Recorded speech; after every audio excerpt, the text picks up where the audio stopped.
Sound doesn't have a single universal speed limit. It travels at different velocities depending on the temperature of the air it's moving through. Today, we're going to calculate the exact speed of sound right now in this specific room. To do this, we need to build a simple water-based resonance tube. This setup will let us trap a standing sound wave and extract the mathematical data we need to find its velocity. You will need a clear outer tube, a white PVC inner tube, a rubber stopper, a metric ruler, and some water. You'll also need a tuning fork rated at 256 Hz or higher. The geometry of these tubes allows us to isolate and measure the specific behavior of sound waves as they reflect off a liquid surface. Step 1 is assembling the resonance chamber.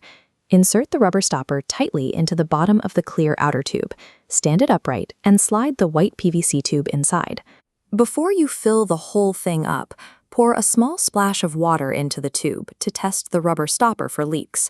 Once you're sure it's sealed tight, fill the clear tube with about 250 milliliters of water. Now, take your tuning fork.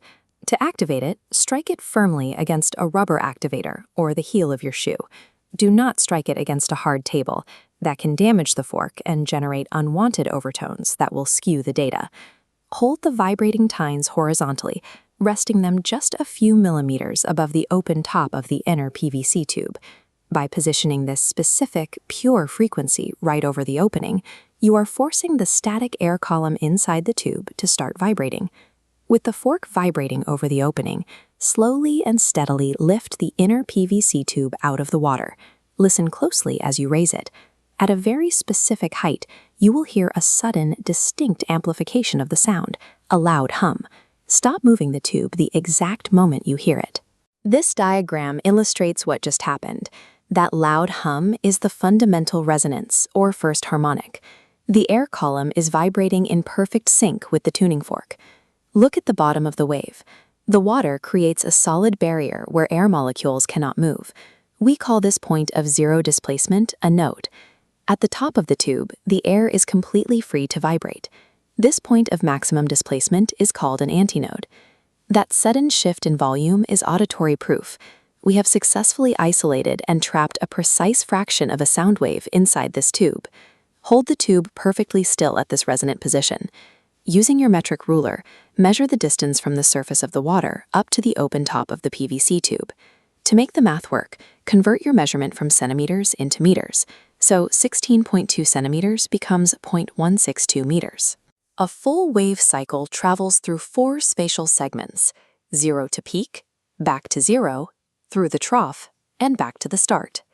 Because our tube begins at a node and ends at the first antinode, it contains only the first segment, 1/4 of the total wave. Since this air column represents 1/4 of the vibration, we find the full wavelength, represented by the Greek letter lambda, by multiplying your measured length by 4. Calculating this full wavelength scales our local physical measurement into the standardized mathematical value required for the final velocity formula. This is the universal wave equation. It states the speed of a wave, v, is determined by multiplying its frequency, f, by its wavelength, lambda. Now execute the final calculation.